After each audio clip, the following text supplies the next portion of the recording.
Hello there and welcome back to another edition of the Hot Lap Classic Remastered. This time we're taking a look at the 1999 Mines Lancer Evolution 5.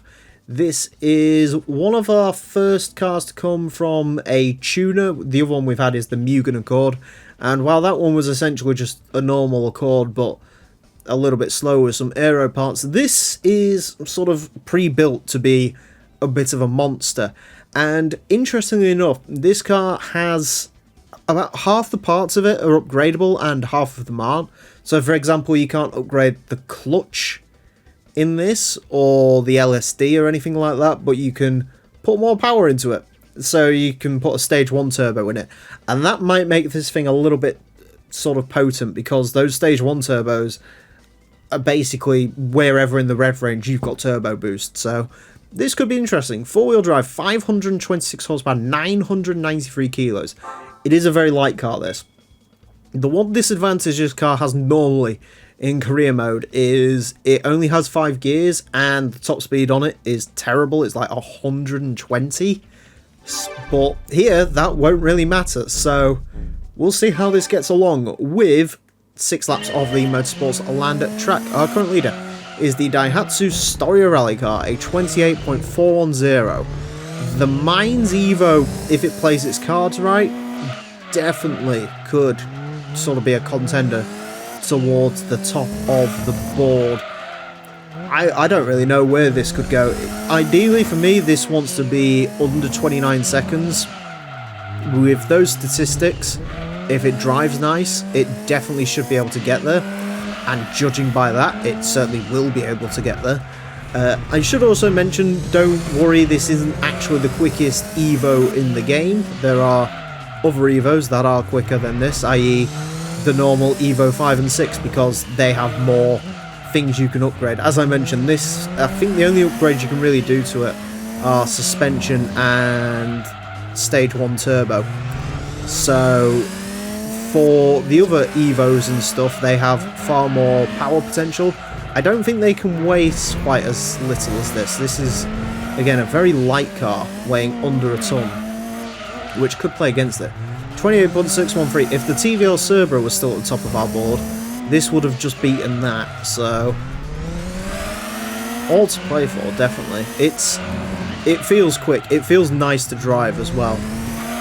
It is a little bit trying to get your brain to get used to driving something like this, though.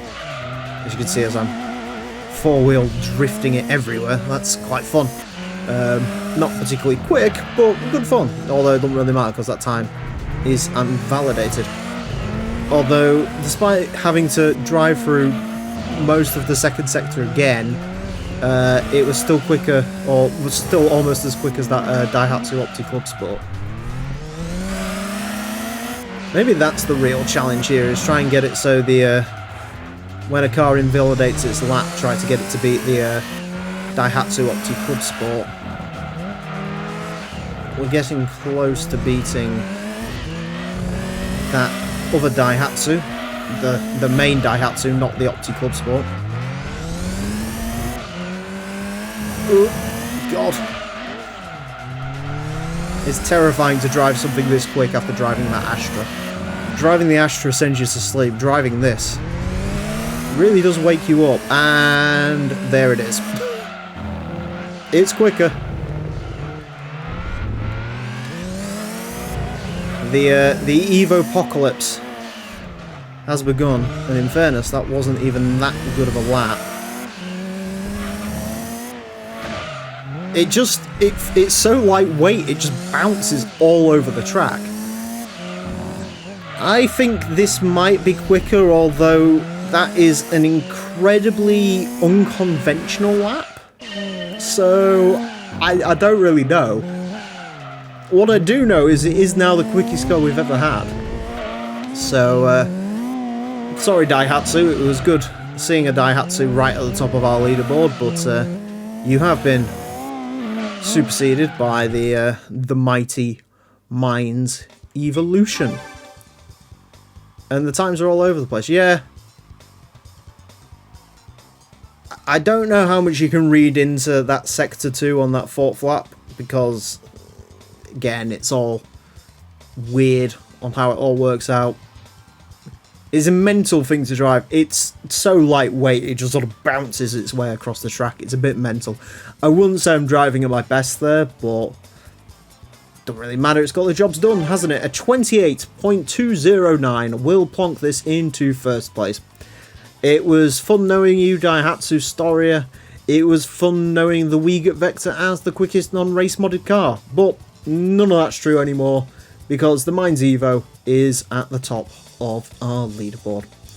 Anyways, that's it for this episode. Thank you all very much for watching, and join me next time when I'll be driving something probably slower. Until then, farewell.